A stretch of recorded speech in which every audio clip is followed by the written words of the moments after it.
If any person, in the number of 12 or more, unlawfully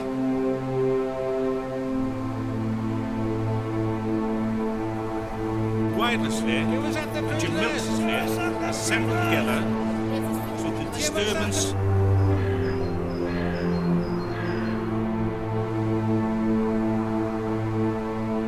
proclamation of the Queen's name, the exact form of the riot act.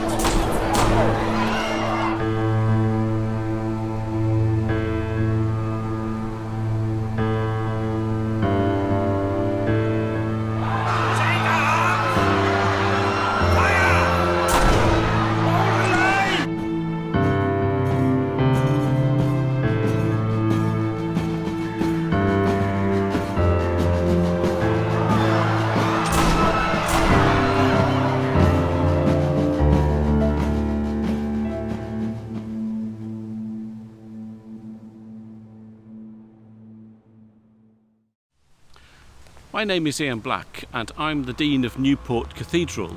I'm standing in the Deanery Garden overlooking our city with its famous transporter bridge.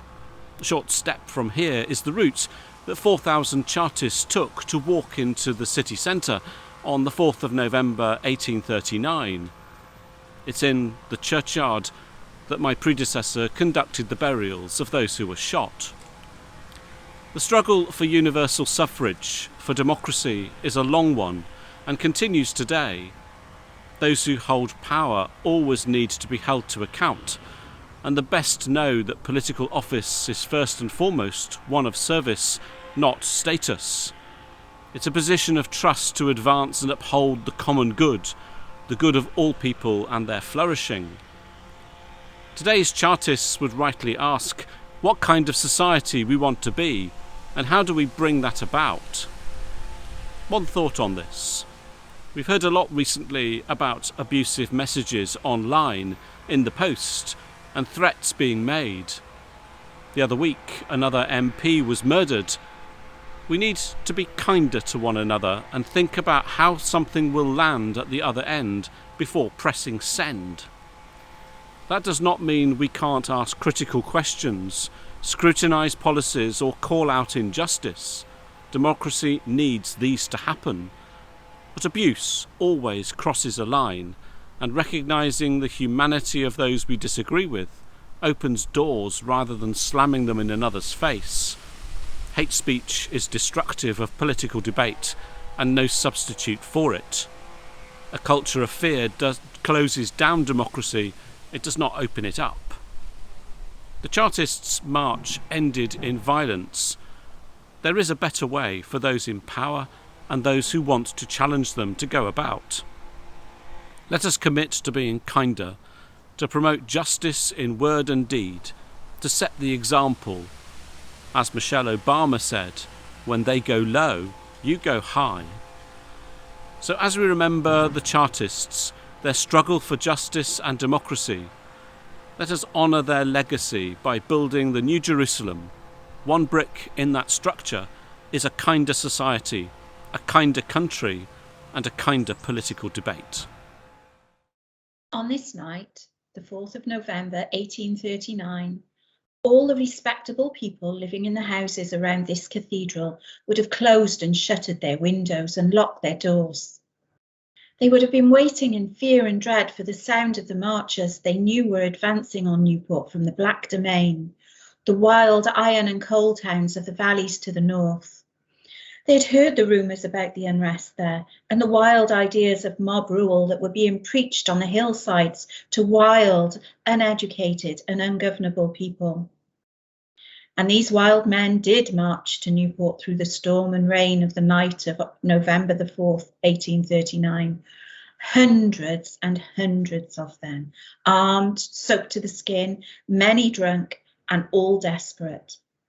Their leaders had talked to them of justice and a better, fairer world, where ordinary men would have the vote. They knew that a People's Charter setting out the 6 points to achieve this had been drawn up. They knew that Parliament had rejected that charter and punished their leaders. They knew that all the efforts made to achieve their ideals through peaceful, lawful means had failed. Now only violence was left. Down Stow Hill they marched, down to face the soldiers quartered in the Westgate Hotel, down to a violent struggle, to injury, and, for some of them, to death. We're gathered here this evening to remember those who died that night and were buried together in unmarked graves somewhere in this graveyard. We live in the world they dreamed of but never saw, in a country where everyone has the vote and can use it without intimidation or bribery, a world where members of Parliament are not chosen only from the rich and well-connected. We live in that democracy of which they could only dream and struggle and die for. We honour them tonight, and we remember them by name. But we honour them too whenever we cast our vote, whenever we urge others to use their votes. Our democratic rights were gained through struggle and suffering. Let us never forget or make light of that. Ar y noson hon, y 4 o Dachwedd 1839, fe fydde holl bobl parchus ar rhan hon o'r dre wedi cael a chlorio i ffenestri ac wedi cloi drysau, a bydd yn aros mewn ofn a dychryn am y dorf o bobl gwyllt oedd yn cerdded lawr o'r bryniau o'r bac domain y deyrnas ddi, trefi diwydiannau haiad na glo, lle oedd na siarad am reolaeth y dorf, oedd na anhrefn, oedd na galw am rhyw chwildro cymdeithasol, ac o'n nhw'n gwybod bod y bobl yma ar ei ffordd. Ac fe ddeithon nhw lawr trwy'r bryniau, trwy storom a drycyn y noson honno, lawr rhyw yma, Stow Hill. Rhai ohonyn nhw yn feddwl, i gyd yn arfog, i gyd hefyd yn orffwyll. O'n nhw'n gwybod bod ei arweinwyr nhw wedi llunio siarter yn gosod allan i gofynion nhw, gofynion syml iawn.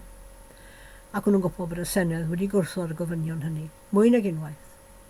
Felly oedd pob dull cyfreithlon a cheddychlon o ger i ffordd wedi methu. A'r unig peth oedd ar ôl nawr oedd trais. A lawr y cerddant, lawr i westy'r Westgate, i gwrdd â'r milwyr yn aros myna amdanyn nhw, i gwrdd ag ymladd gweidlyd, clwyfau, a marwolaeth rhai ohonyn nhw. Y rhai hynny sydd wedi claddu yn y fynwent hon mewn beddau di-enw.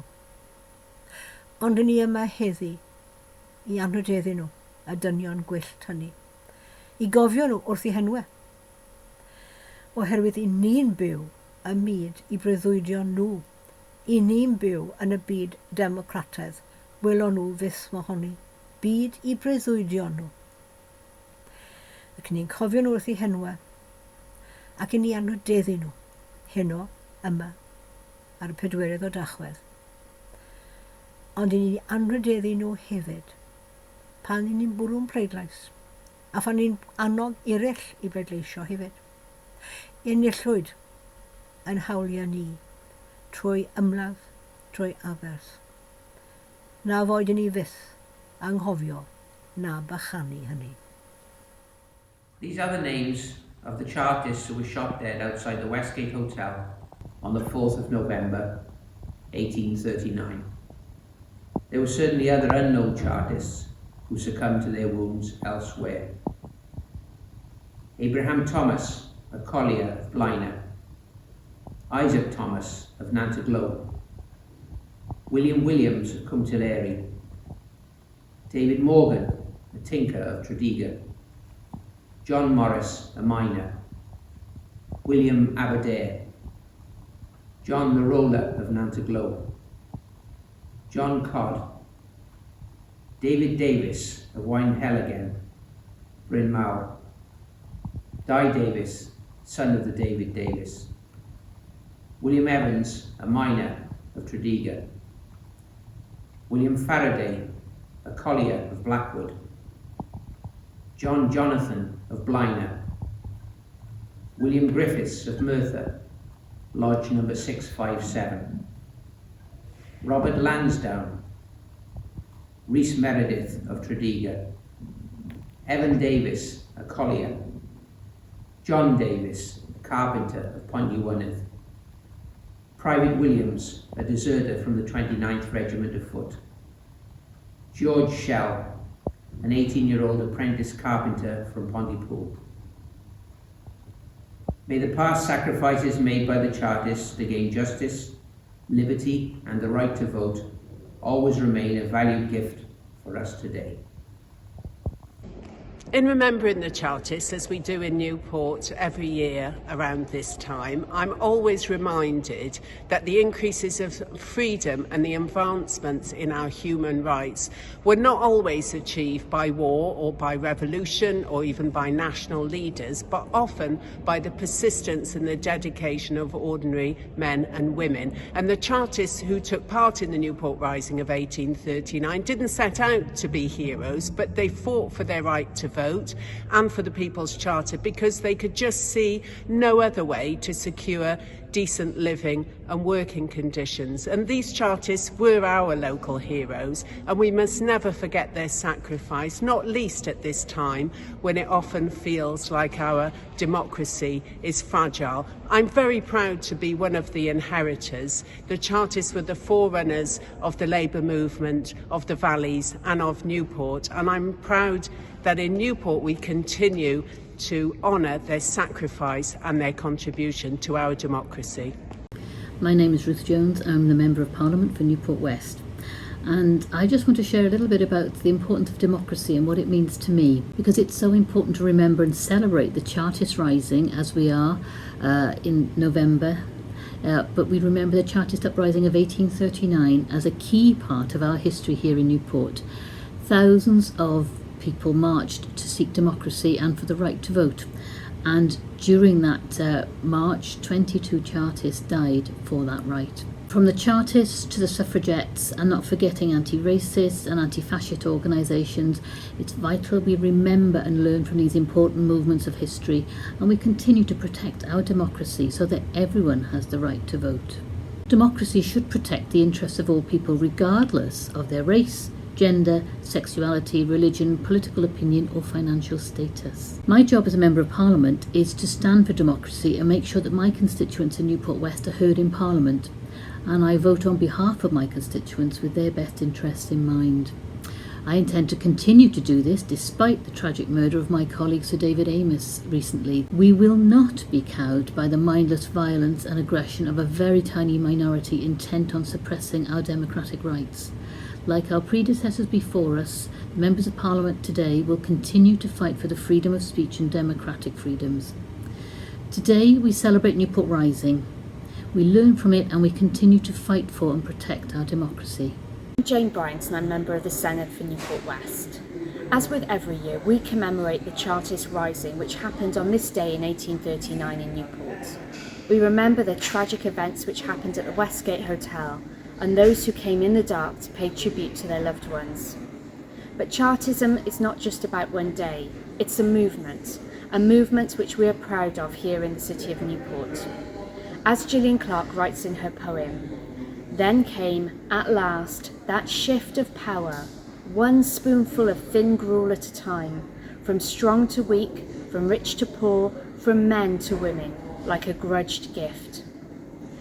Today marks the start of the commemoration, an opportunity to redouble our efforts to make sure we continue to renew our democracy here in Wales.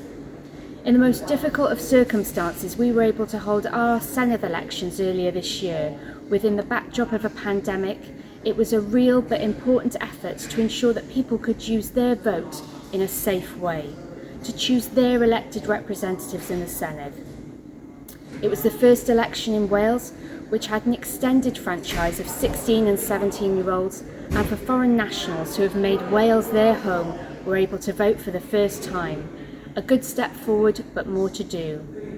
Democracy is precious. It's continuous. We owe it to ourselves and the generations after to remember the Chartist cause, a cause that fought for recognition and refused to be denied. We're coming up towards the commemoration, the annual commemoration of the Chartist Uprising and March on Newport. On November the 4th, myself and other frontline politicians and community leaders and people who want to remember and commemorate the Chartists will be gathering at St Woolos Cathedral as we do annually. It's a great tradition and it's really important, and I'm very conscious that that Chartist history is still very significant for my role today representing Newport East in the Welsh Parliament in the Senedd, because they were such an amazing example of people recognising terrible injustice and doing something about it, organising, coming together in a collectivist force, demonstrating, taking direct action.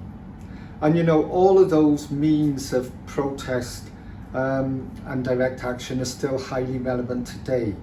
Obviously there are other means of obtaining change than armed insurrection, but direct action, recognising injustice and doing something about it and coming together with others to achieve that is still very, very important today. So I draw heart from the Chartists as the member of the Senedd for Newport East.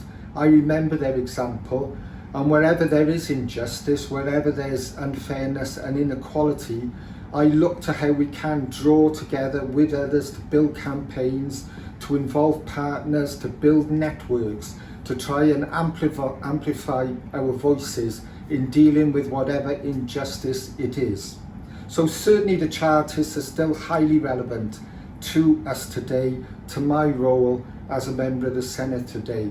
And I'm just so grateful for all of those who annually commemorate the Chartists and in fact do so much the whole year round, whether it's spreading the message in schools or in our communities to make sure that that Chartist history, that amazing Chartist history, amazing in Newport and South East Wales, is remembered and those lessons are learned. Commemoration is also a thank you. And when we stand by the graves of the Chartists in St Woolos Cathedral, it's a time to take in that people gave their lives for us to have a vote. And if we're really to hear and respond to that gift of political action, it can't just be something of the past. It's something we must take forward into the struggles of the present day. Because violent suppression is not a thing of the past. Across the world, people live in fear and are killed because of their beliefs, their religion, their sexuality, and flee seeking asylum. As chair of the Welsh Refugee Council, I know that Newport has a proud record in offering a welcome and a sanctuary to people. Our office here in Newport receives a stream of donations of food, clothing and money for people who are destitute. The sanctuary here does the most amazing work in supporting people, giving them lessons in English, encouraging women's groups, refurbishing bicycles, and other groups like the British Red Cross, faith groups and neighbours give a wonderfully warm human response to help people rebuild their lives here. And of course, that action, that human response is so much in tune with the Welsh Government's vision of Wales being a nation of sanctuary. And it stands in such a contrast to the UK Government's Nationality and Borders Bill, which would deny people the right to asylum and push desperate people back into the sea. If the Chartists were here now, they would be so proud to see Newport's people represented in Parliament, represented in the Senedd, represented on Newport City Council. But they would also look deeper at child poverty, the lack of housing, the hard work for little pay. And they would say, we still have work to do. We must continue to use our vote to build a fairer society and one based on human rights.